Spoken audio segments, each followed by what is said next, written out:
You're watching The Sports Objective, the podcast for Pirates.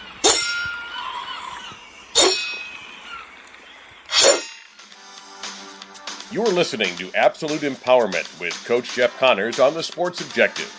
Join Coach C, the USA Strength and Conditioning Hall of Famer, every Monday night as he and a variety of guests, including former players, former and current coaches, pastors, and others will discuss relevant issues in coaching today's athlete, with the goal of equipping the athlete and those coaching them with the physical, mental, and spiritual armor necessary to live their best life.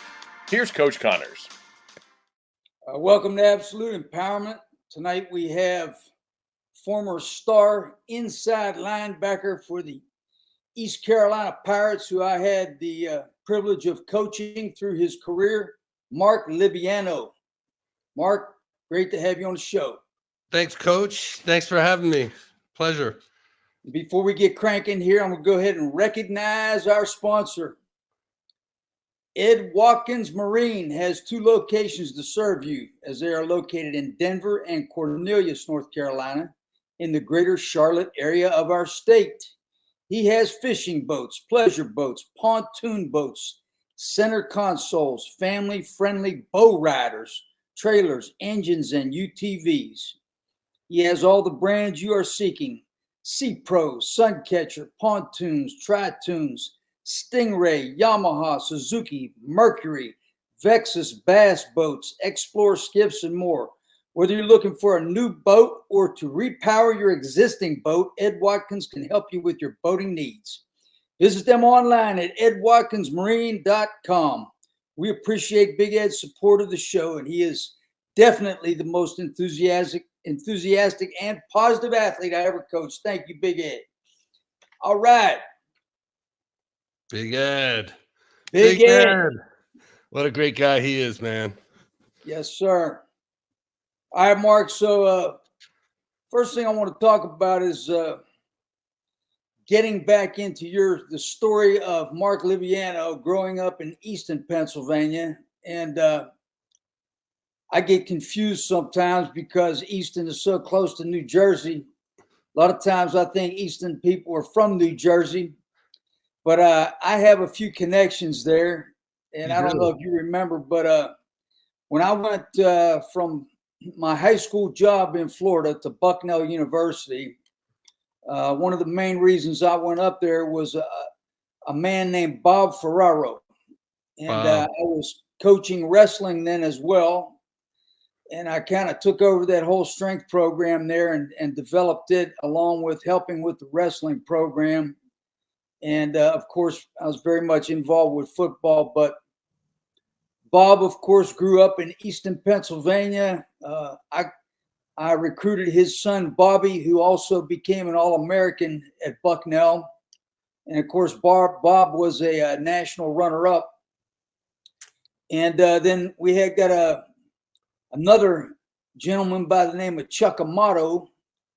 When I coached at Carolina for a number of years, he was John Bunning's biggest rival. They had kind of a personal vendetta against each other a little bit here and there. But and then another guy, I'm not sure he's from Easton. You tell me, Bob Guzzo. Was he from Easton? Guzzo is the wrestling coach? Guzzo was the wrestling coach at NC State. He won, I think, something like 13 conference championships. Guzzo married my PE teacher, Mrs. Miller, when I was in elementary school, and took her down to North Carolina State. So all those check out. You are 100% correct. Right. The Ferraro, I think something happened to Bobby a couple years ago. I think he passed. I'm not sure. I got to check with my mom, but he was one of like 4 or 5 brothers in the Ferraro family, and they were all tough as nails and ballsy and just great people. They would give you anything you needed if you needed anything. So great guys. That wasn't Bob. That was his brother. But yeah, that was the brother. I'm familiar. Yeah. there's a few of them, right? And Oh yeah, my mom gets confused. And then same thing with Chuck Amato. He's from a family of a few different brothers, and that's a big family in the area as well. He recruited me at Florida State. He was down in Florida State when I was coming out of Easton. That was a whole fun thing with him. right.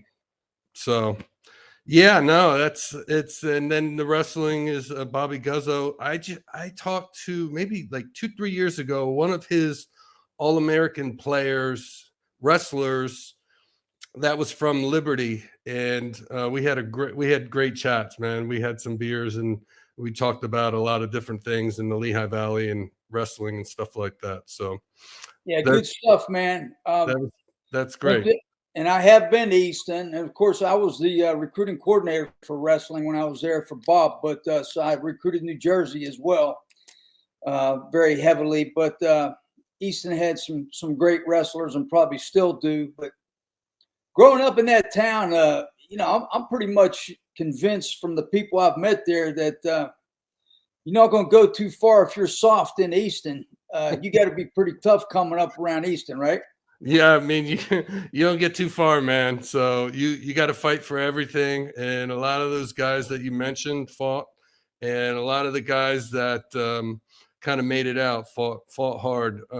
It's just a small town. It used to be Steel Town. Bethlehem was the next town over, Bethlehem Steel, and then they had Yeah. Ingersoll Rand and everything else. And then you went north. You'll love this, Coach. When you go north, it's where all the coal is, and we used to call those guys coal crackers because they were even tougher than we were. So it's changed though. A lot of New York people and a lot of Jersey people are coming over. Where my dad and I lived, and the rest of the family, we were 3 blocks from the Delaware River. So. Right. We used to go to Jersey to get gas and liquor and alcohol and groceries and all kinds of other stuff because it was cheaper. But we're right there. So Yeah, well, nothing. I grew up in Western Pennsylvania, so I was in that bituminous coal region. You're in that anthracite coal region, and but my whole family were coal miners, the whole 9 yards, and so a very similar culture. Yep. And what I always say is, and we're going to talk about this a little bit, but I felt very comfortable at ECU and in Greenville during the early 90s, particularly because I just related to kind of like the same things, the chip on the shoulder, the tough culture, the fan base, and and how everybody was so supportive of the program, and how winning was so important to the fan base, and so I really connected with East Carolina because it reminded me of home. Just some down home folks. And of course, when we talk about tobacco farmers, I don't know if you knew this about me, but I raised 3 acres of tobacco. So I knew a little bit about what kind of work went into that as well. So that whole blue collar mentality from Pennsylvania to Eastern North Carolina connection. So that was something that made me feel at home. Definitely one of the reasons why we went down there. We went to all the schools in the Northeast, and I always wanted to go play on grass and kind of get a little bit warmer. But one of the things we felt, Sure. it came down to Virginia Tech, East Carolina, and South Carolina for me. Just my personal opinions. My dad and mom never asked me to go anywhere or told me anything. But it came down to those 3 schools for me. And when I went on my visit and I came back home and I said, you know what, I think I found my place. My parents always kind of scratched their head until they went down, I don't know, maybe 3-4 weeks, maybe 2 months later, they went down to the pig picking and then just enjoyed themselves and understood what East Carolina was all about. So there's definitely some sort of signal there that draws us there. So Yeah. I don't know if it's still there. I haven't been back since the last time I saw you, which is maybe about 5-6 years ago. My littlest one, he's 2 or 3. Yeah, so we'll see, man. These guys got to get the chip back on the shoulder. We talked about this earlier, and Yeah. it's just knuckle up and figure it out, man. Right? Exactly. One of the reasons. Basically recapture the I say recapture the culture, recapture the tradition, because the culture was there. Everybody wants to talk about we need to change the culture. No. And with me, with East Carolina, I think it's about recapturing the culture, because many times through the history of the East Carolina program, there was success, going back to Clarence Stasevich. You can talk about Pat Dye, you can talk about Ed Emery. There's a whole list of coaches who had mad respect in the East Carolina program, some a little more successful than others, but that culture's been there for a long time. And that's another reason why I'm disappointed, in relationship to my vision for East Carolina going back to the 90s. I thought we would have definitely been into a bigger conference by now. So that's a whole nother topic of discussion we might get into a little bit, but just talk a little bit about your, you grew up in Easton, you played high school ball there, you were a tight end, and Tight end. you broke a lot of receiving records around the area and around Pennsylvania, and and I don't know if I understand this, and I know. When you get picked for the Big 33, that's a huge deal in Pennsylvania, and also being All-State. I got nominated for Big 33, but I didn't get picked to play in the game. But I know all about what that means, and I mean that's a huge deal. Yeah, so we played. I played both ways. I played defensive end and I played tight end. And then what our coaches would do is just kind of. I was 6'4", I don't know, 195 pounds. They would split me out and just put me up against double teams, right? And they would just throw the ball up, and I'd have to go up and grab it. And we played like a split end almost, so that's why we racked up a lot of yards. But then we also did where, we do like a tight end throwback where I would just kind of run down 10, 12 yards and kind of get open, figure out where the safety was and figure out where the linebackers were. And the quarterback would just pop it, something that was a simple play, right? We can get into all that stuff later on if you ever want to, on why the Pirates went, 2-10, but things like that, right, is just easier. But so we kind of went through all that. We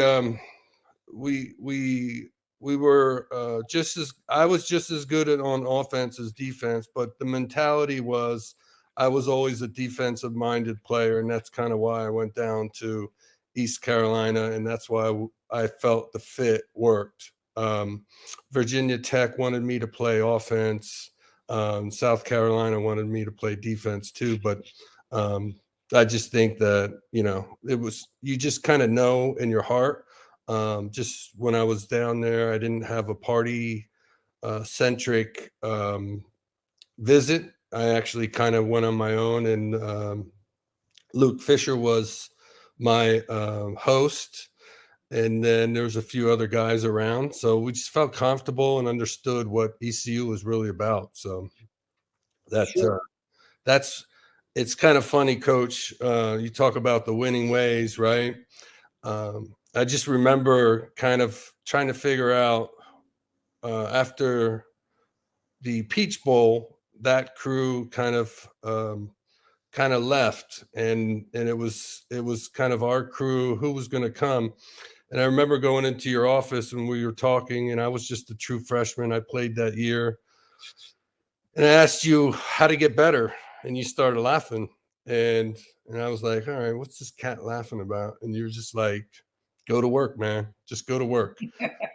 And I'm like, all right, well, I do what you say. I come in on Mondays and Tuesdays, and then we do this. And then on Thursdays and Fridays, we do this. And you looked at me and you just started laughing. You're like, what about Wednesdays and Saturdays? And I'm like, what about them? And you're like, you don't have to come, but the door's open and you could train. So I just kind of remembered that. It wasn't told that I had to do it, but it was kind of like a show you this is the door. And I laugh about it now because there's a few kids that always kind of you would see on Wednesdays and Saturdays putting in the extra work. And a lot of those kids kind of got to the next level too. And it just, appreciate that.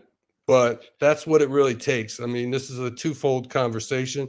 We're talking about why and how, and that's kind of both where it gets you to, So Yeah, no doubt about it. I mean, I'm not sure what years when we redshirted some guys. I asked Steve one year, I said, hey, we're going to redshirt these guys. We're not planning on playing them. I said, how about if we train them 6 days a week? And so I had a split program where we trained 6 days a week. Only day we didn't train was game day. Yeah. And I would have probably trained them that day too if I could have found some time. But, I was always into the speed part of it. And, I wanted to make sure I had a lot of that type of training involved as well, the speed development as well as the strength. He let me take those guys. Actually, I'd have them for maybe an hour and a half, even before practice, a lot of days, while the other guys were in the meetings. And, we got a lot done. And, it was like a 16-week cycle with those guys. So I remember they got really strong, so I really appreciated Steve letting me do that. And it'd be really difficult to do in this day of age. I don't think you could swing it, because there's just so many things you got to deal with. So, yeah, definitely. But you had a really, great career at ECU and at inside backer. What do you think are the most important set of skills that an inside linebacker needs to have, going back to your experience? So it took me a year to kind of adjust accordingly to it, because I don't know if you remember, Pagano was the outside linebackers coach and I was over there, and he wanted me to play outside right away with him. And then a couple of weeks in the training camp, Coach Logan, something happened, and that's where they moved me into middle linebacker, where you kind of, to me, I was always used to reacting as the play would develop, where once you got to the inside, you had to be gone, right? You had to figure everything out. You had to read rack. You had to do what you needed to do. So it took me about maybe a year or two to kind of figure that out. And it's just, I kind of figure this, it's kind of weird. Everyone talks about the quarterback knowing everything, but you start playing defense and every one of the guys on defense needs to know what's going on too. So to me, the middle linebacker, my role when I played was just making sure everyone was at peace to be where they're supposed to be. And then we played. My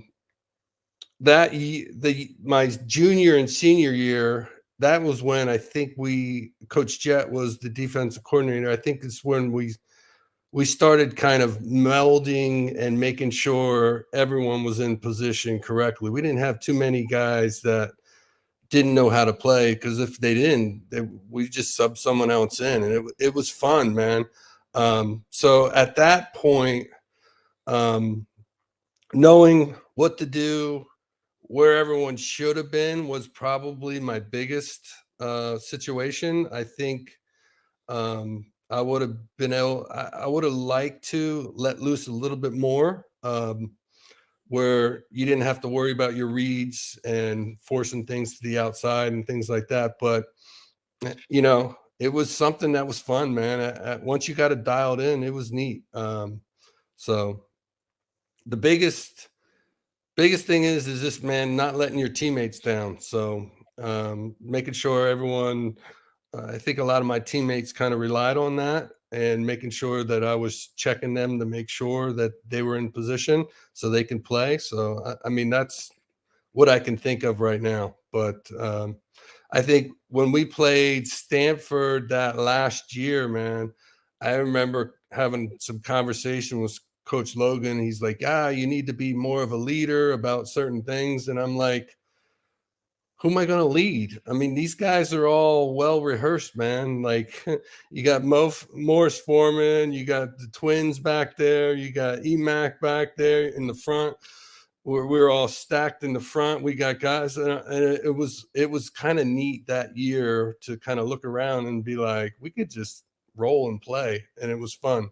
And that was the cool thing, that when I left, it kind of kept going, man. These guys, the younger kids, got better and had, like it was neat. So I think your point, I don't know if you said it beforehand, before recording or not, but that was when we were tough, man. So just they need to get back to being tough and just figure it out. 2 wins is not going to work at any level for anyone. So figure it out, man. Yeah, I think the defense has been pretty physical.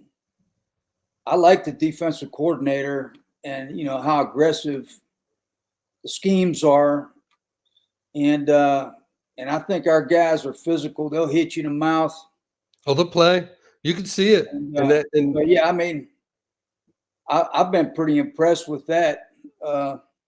I have one critique on him. I think he dialed it back a little too much at the end of the year. He stopped blitzing so much, and I thought, excuse me, I thought for 2 years, man, when he was throwing those blitzes in there, they were balling, man. So he keeps it up, they'll be fine, So let's just get the offense rolling and figure it out.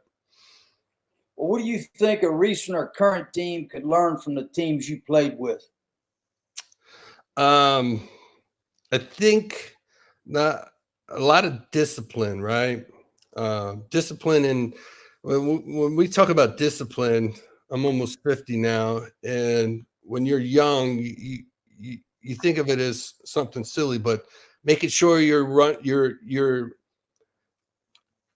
you're committing to the play the way it's called, right? And and that was what I was alluding to a little bit earlier. When we played defense, we forced everything outside because the corners and the strong safety were there to make the tackle. So that's the discipline I'm talking about. Where you're a receiver, you run the route the correct way, so the quarterback has the 3 different options to make the pass, right? So I think they should, and I think, but that develops over years. I'm not sure if this NIL thing is going to kind of screw up everything. Where I don't know if the coaches are going to have that much time, right, to get a player to sit down and understand, like, when I need you to run 12 yards in an out or 12 yards in a curl, there's a huge difference. Not trot out there and say, hey, I'm open, right? So I think the discipline thing is a big thing, and you could see it lacking on the offense last year. And I'm not sure if that was the scheme or the kids. But all these kids are in Division I, so coach them up and get it right, man.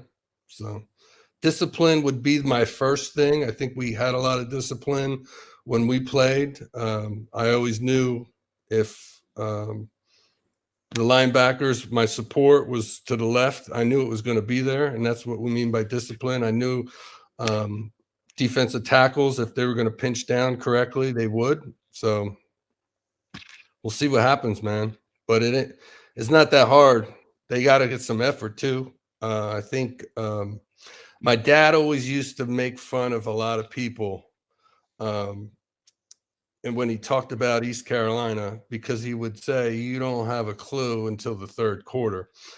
And that always made us proud, man, because, running those 300s and being conditioned and doing that, I think that has a big to do with how we were successful back then, because all our teammates bought into it. And if they didn't, they weren't there. And I can only think of 2 or 3 guys that were gone. So conditioning. Yeah, I mean, Go ahead.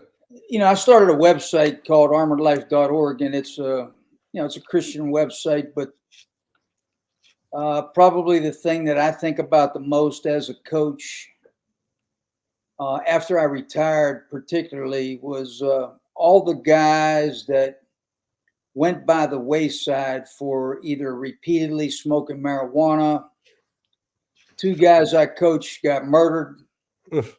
Carl Smalls of Carolina. Dominique Lennon, not too long after he left, was shot in Raleigh. I've counseled a few people on suicide.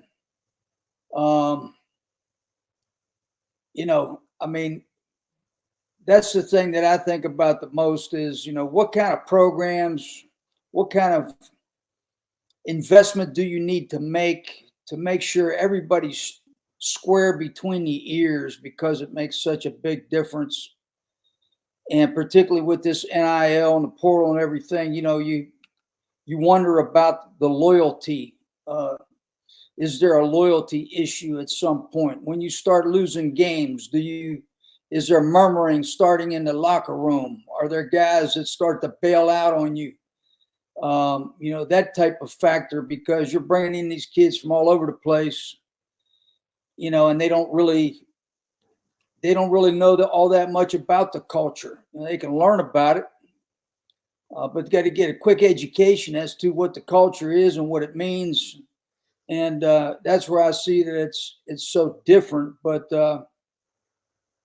I'm just glad that I got to coach where we brought guys in as a freshman. Of course, we brought JUCO guys in. We had, whatever. But I really think that we came together in learning about the culture, what it meant, and then the leadership within the team enforcing what it meant. And then when you came in as a freshman, you learned real quick what you were going to have to do and what it meant to be a Pirate, So those were really special times. And those times are, that's something I'm always going to value. And when I see guys like you and Matt Semenza, for instance, how many years later now, pretty much you guys feel the same way you felt when you were players. Yeah. And I think that the culture of the program back then is what spoke to that in relationship to how you guys still feel about the program. So, I find that to be, I just find that to be something that I was lucky to be part of. So, always a special relationship that I feel with those guys. And me, I was always like friends with the players more than the other coaches. Like I didn't even spend much time with the other coaches. I just was with the players all the time. So yeah, like 25 years later, that's who my friends are the players, So that's kind of how that worked for me. But, I was still going to be demanding, of course. And, we weren't going to tolerate anybody that showed up late or didn't show up or didn't work hard. That was just something you had to do. There was going to be consequences, like right away. I remember. I remember we were in training. I was telling my 11-year-old, he's in water polo. And he was asking about a few things, and we were doing winter training, and my grandfather died. And I was like, oh shit, right? Like depressed or whatever. stroll in there like 10, 15 minutes later, and Coach Logan's like, what's going on? And he's like, what to do? And he's like, oh, well. And then Coach Barry was there, and Coach Barry's like, hey, Mark, what's going on? And I said something. He's like, jump in, just, get your workout in and, figure it out later. And I was like, all right, cool. And I was like, that's kind of cool. And next thing you know, you're like, yo, Libiano. I'm like, what? And you're like, let's go. I'm like, go where? And you're like, you got to grind it out. And I'm like, grind what out? And you're like, you're late, dude. I'm like, my grandfather. You're like, whatever, dude.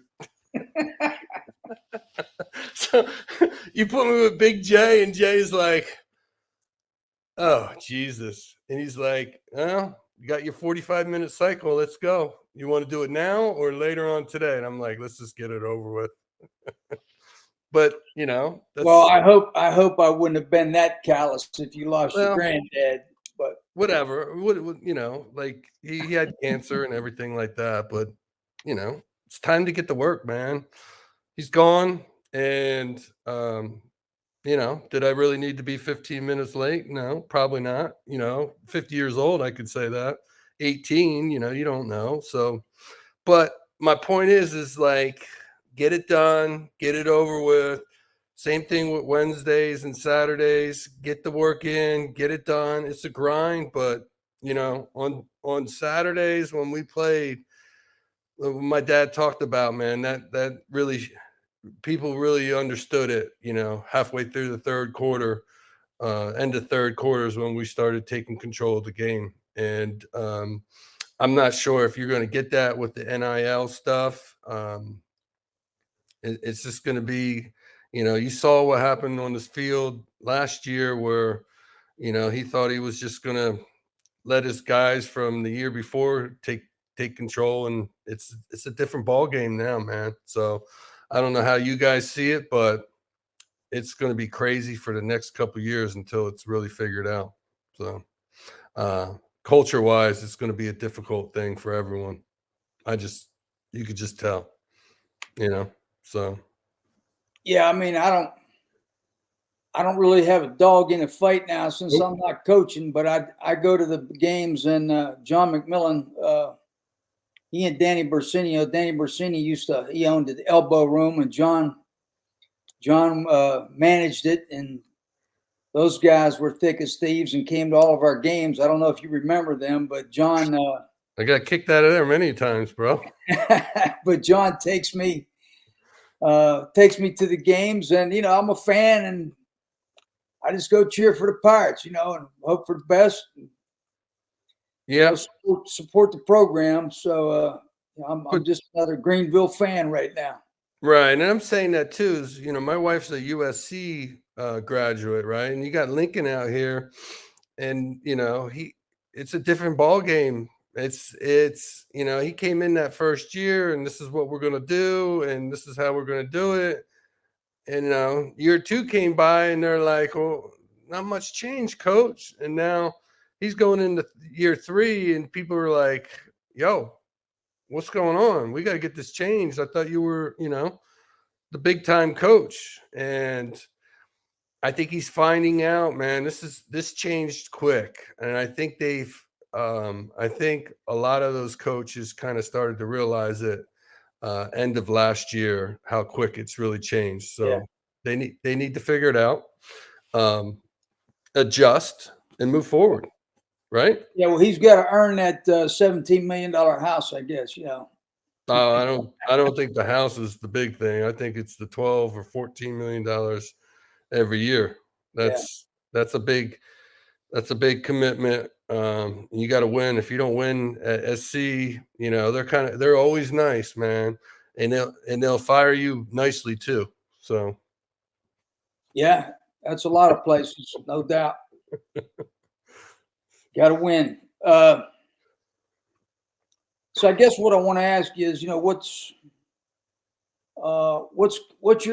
your vision for ECU football? What's it been? What is it now? What's your vision for the future as a former player?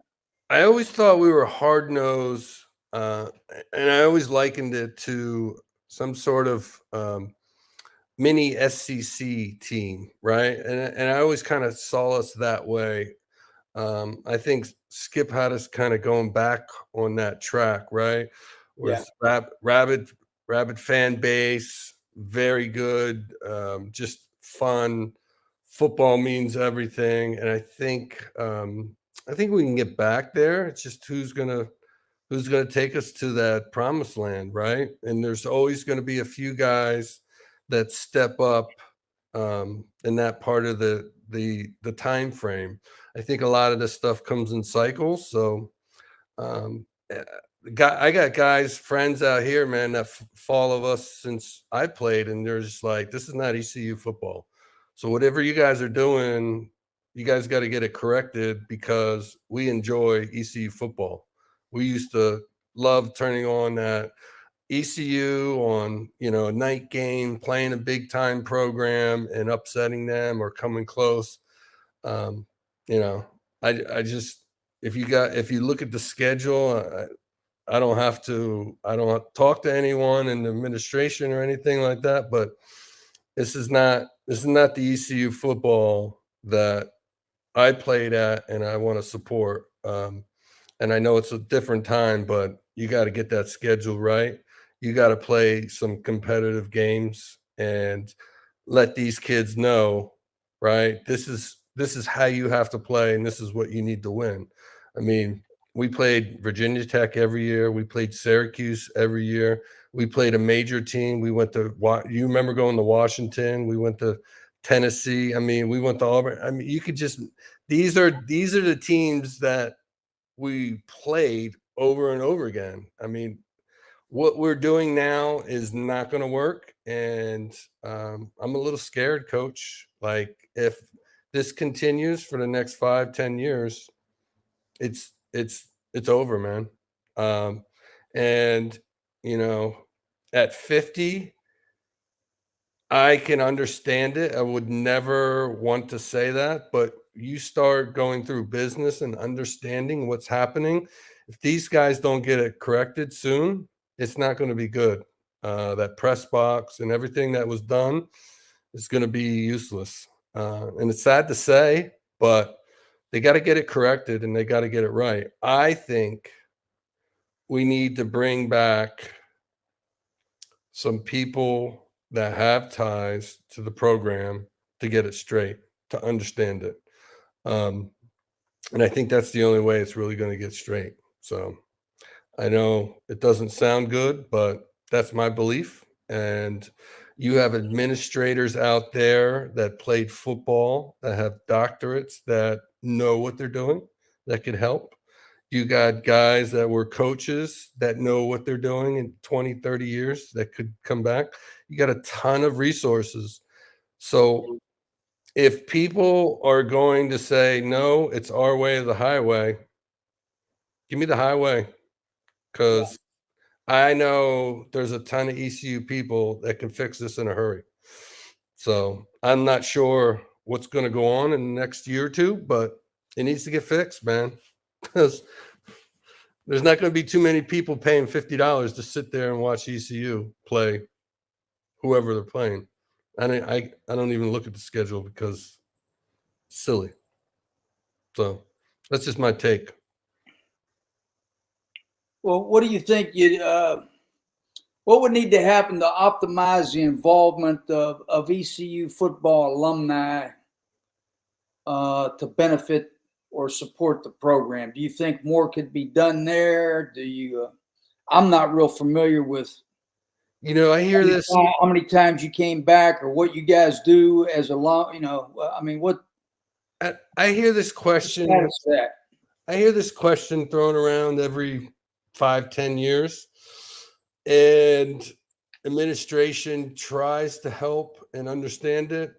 But when I was at ECU, my older brother, was a walk-on at Penn State, and he got in a few games, but there was All-Americans ahead of him.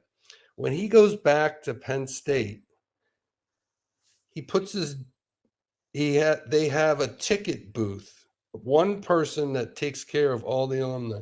He brings his license up, they review it, they say, okay, you were let him in here for 2 years. He gets his 2 tickets and he gets carte blanche on anything and everything. I'm not saying we need to do that. What I'm saying is it needs to be reviewed and looked at. Sending out an email once a year saying we're going to have all the guys back and have a pig picking, it's not really going to work. It just doesn't work. Just from my 25 years of understanding it, there needs to be a sincere attempt, and it needs to be a two-way street, because if it's not two-way, these guys don't care. I mean, like, I'm out here in LA, I'll just go to the USC game and hang out and watch whatever on TV. But if you're back on the East Coast and you're in North Carolina, you're Virginia, there's a lot of guys that I played with are in Florida and Georgia. It's going to be like, there needs to be a good both way street. And I don't think our administration, even when the AD, what's the tall AD that he was a great guy, Terry Holland, even when Terry was there, I don't think he got that in detail, but I think he understood it. And I think Terry was a great guy. I think he liked ECU. I don't think he got to that detail that we're talking about right now. But I don't know. Shank is supposed to kind of spearhead that stuff. I don't know what he's going to do. I mean, calling every once a year is not going to work out, but that's just my opinion. Yeah. I could be wrong. I talk to David Hart, Darren Hart every once in a while. I don't know. There needs to be some sort of more synergy that needs to happen through the university in the athletic department to kind of get everyone back there. So. Yeah, I had a few ideas when I was still working there, but it was very difficult to make headway. A lot of obstacles involved. So that's all I'll say about that. But yeah, and I get what you're saying, and we understand it. And I said that in a long-winded way, and you said it in 2 seconds. So same thing. Yeah. So, I always think about these athletes, how they're a little bit different now, how they have a few different challenges. Do you have any ideas, like in what areas of their life they need additional education and guidance? Or like when you were there, is there something else that could have been done to help you, when you went out and you try to decide what you were going to do in life? You get any ideas there as far as keeping guys in the program, what they're dealing with now with money? What could help an athlete right now? The hardest part to answer that is to tell someone they need a babysitter.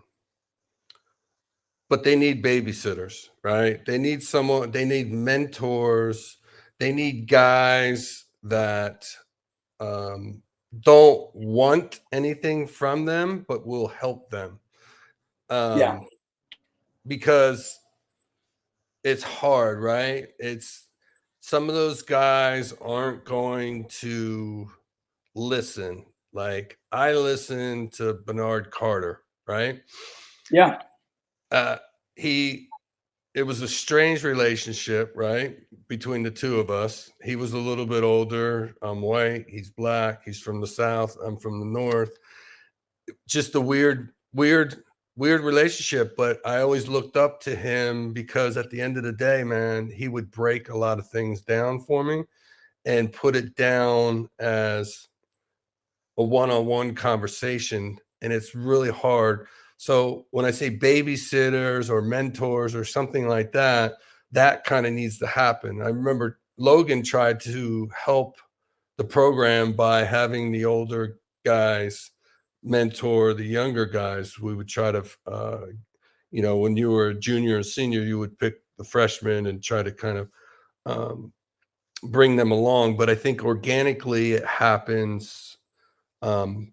It's better when it organically happens. But that is one of the big things: finances, what you're really going to do. And I always thought Bernard kind of like, he had a weird kind of attitude where I was, uppity and he was kind of laid back, but it kind of worked for us. And he was really good to me as a person. I don't Yeah. know necessarily if maybe bringing some of the guys that had some good success in the NFL back to help these guys understand that money only goes so long, and your ability only lasts for so long. You need to hurry up and transition into a normal life, sort of like what I did when I was done playing Yeah. football. When I got cut, it was kind of nasty. I had about a week or two of, depression, where it was like, dude, this is weird. And then I just snapped out and just kind of went on my way into the real world, where I was going to graduate and then move on to the real world. So I had a lot of good people around me. I don't know how that happens at the college level now. It's been 30 years since I've been there, right? Where you were at ECU, what, 15 years before you left, right? So you have a bigger barometer of how to talk and understand this, where I was there 4 years and we're out. But I think some sort of mentorship, some sort of help, in a way where it doesn't say it's help, right? Because people get a little offended by the word help, right? And you as a coach helped me all the time, and I'm grateful for that. And if people don't understand that, it's crazy, because that was your job. Your job was to help me. You were paid to help me. So I don't know if they need to figure out how to bring in more mentors. I think when I was there, they had one or two academic people. Yeah. But I think they probably need 3 or 4 life coaches to prepare people in the new world. Missing a phone bill is a little bit different than missing a mortgage, right? So I think that kind of needs to happen, but I don't know if it'll ever will. I mean, we see this over and over again, but that's Well, it's just real interesting to me, and I don't think I ever told you this. You probably don't know this, but like I've been in. I went back to school, so I'm 6 months into my health and life coach certification. nice. So I got about another. I don't know. It's probably going to take me another 6 months to get this where I want it, as far as what I want to offer. But I'm excited about it, and it's some really good stuff. So I'm really anxious to try and help all kinds of people. And really, I'd like to write a book about how coaches need to take care of themselves, because I don't think coaches take very good care of themselves. So I'm looking forward to maybe doing that. So that's one of the things that I guess you could say one of my goals for the future. But yeah, before we go tonight, I'd like you to talk a little bit about how you get out to California, a little bit about your business and your family, of course. And it seems like you've done very well. And then at some point this year, I want to get you and Semenza on the same podcast so we can kick it around a little bit. But we'll wait until we get a little bit of insight into the season so we can maybe have a little bit more to talk about. That'd be fun, man. That'd be fun. Yeah. And I think Semenza and I, we started arguing this year on the details of the same exact thing that we both believe in. So yeah, it'll be unique. We'll see what happens, man. That'll be fun. Real fun. But So tell me about California and the construction business. So how it happened is I was interested in architectural building things, and ECU had a construction management degree. That was one of the other reasons why I actually went to ECU. It actually felt where I could kind of go where I needed to go. I graduated with a degree in construction management, and my older brother was out here already for a year. So we had New York as a choice, Philadelphia or Miami. And Right. I was like, let's just, I came out to LA for 2 months and just said, you know what, I think this place is cool, and got my degree and came back out. Never left since 97. Yeah. Construction management. So we started in doing a landscaping business, which actually did the fields at ECU, intramural fields, did sports fields and things like that. It was a $1 billion landscaping business. And they did all this with guys on the tractor and no kind of like management, new management. And the guy that hired me was trying to get some people like me that actually had the management skills or was schooled in that, so we can kind of help the corporation out. But I'm thinking it's $1 billion corporation already. Like, what am I going to help? Right. But you learn that people like him and the owners willed their company to $1 billion by hard work and doing the right things. And when I went in there, I was just kind of like helping them make easier choices quicker with management styles and how to, new technology and how to work spreadsheets and things like that. So we did that for 2-3 years. Then we went into the office business. A lot of these big high rises and office buildings have tenant improvements that need to be retooled. So I started with the company for a couple of years. We went from me personally was a couple $100,000, maybe 10 spots, to next thing you know, we're doing 2 or 3 floors.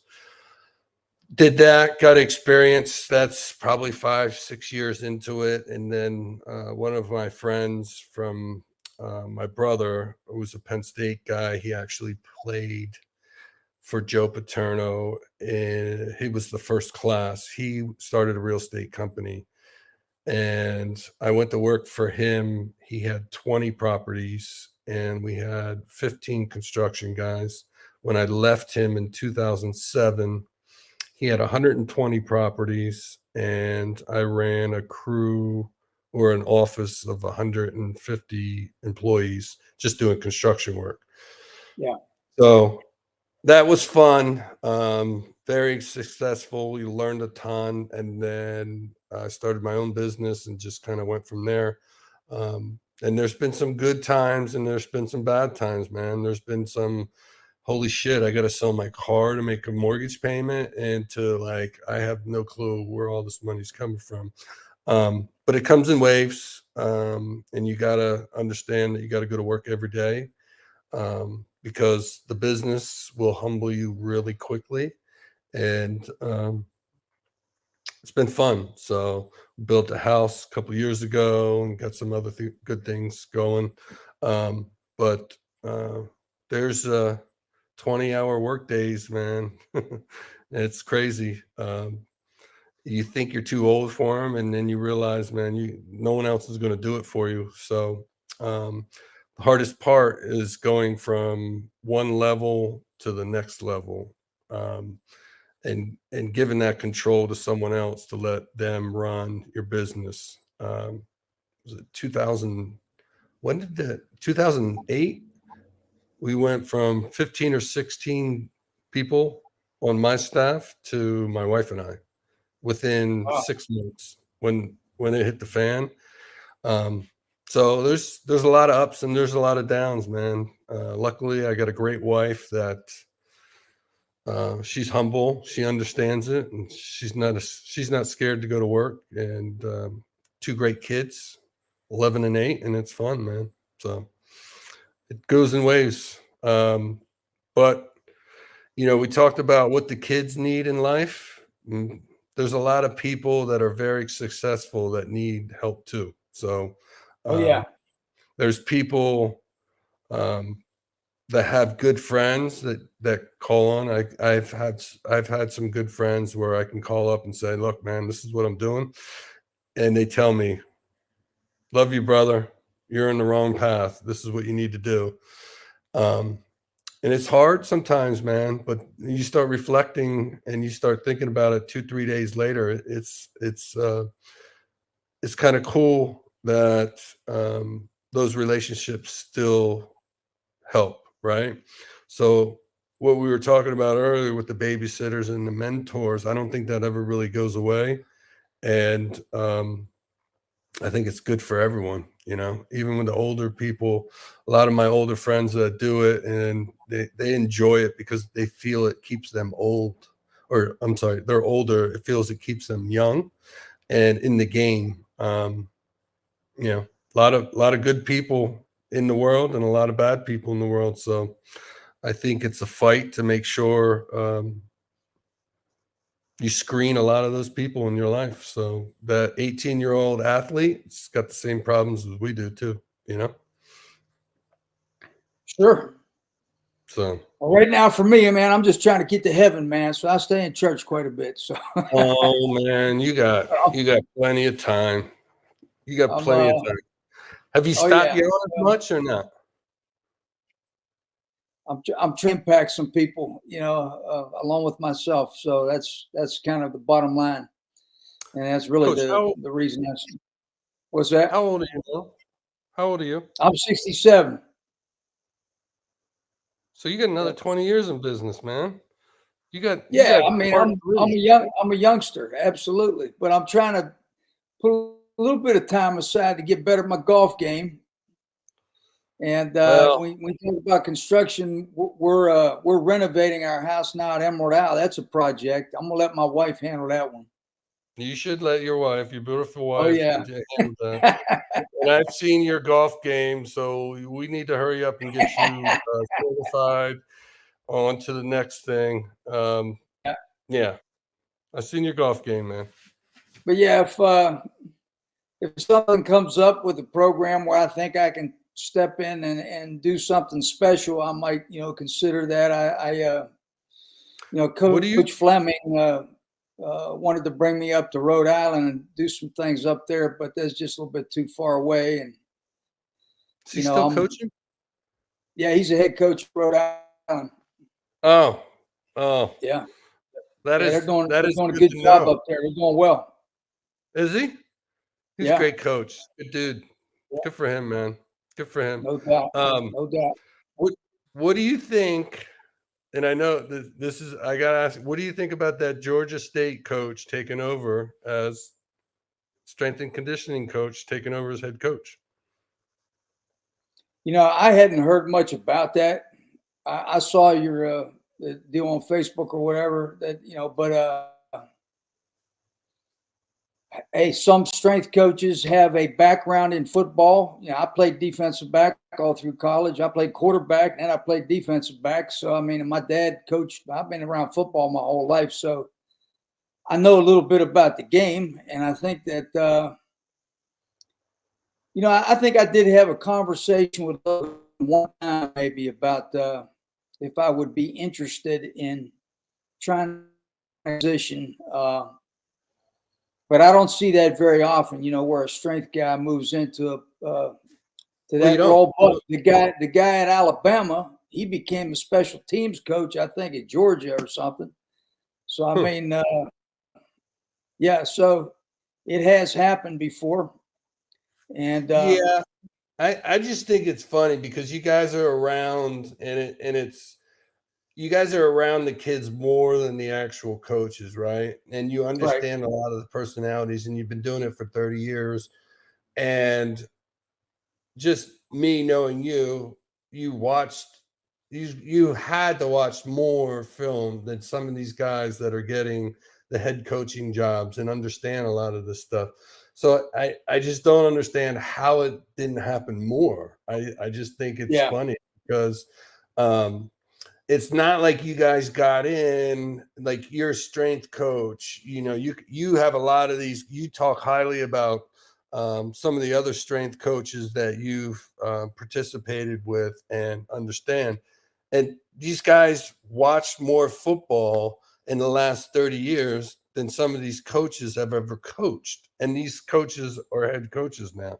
So, but it goes back to how and why administration, and I'm not saying ECU, I'm just saying all administration all over the country and how everything kind of gets involved, how they don't look a little bit different. Like you got to figure out, some of these guys have to look at something different. If something's broke and not working, go find some other way to get you to the promised land. But I had this conversation with Semenza a couple months ago, and he just laughed and he said that would be fun. And I'm like, look at it a different way, man. I'm like, Connor's 30 years, 40 years, man, doing this stuff.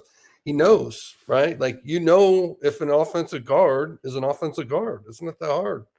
Well, here's the thing too. I did say this before, because I think it's so important to have great coordinators. I did tell somebody once, I said, you know what? I think I could be a head football coach, and I could recruit, and I could oversee the strength program and make sure it's on the right track. I said, I don't think it's this hard. And I'd take all the money and give it to the coordinators. Like, I'd go find the best coordinators in the country, give them $2-3 million each, whatever. Take my $500,000 and be happy, and just and run it that way. Do the things that from a accountability standpoint, a discipline standpoint, making sure people are doing the right thing. Of course, the recruiting, but I really believe that I could. That the coordinators are the ones that are. That's the real important position that you got to pay, man. You got to go get the best coordinators out there, and they can bring in their staff, and that's what you use your money for. I did think about that one time. So I still think you should still think about it.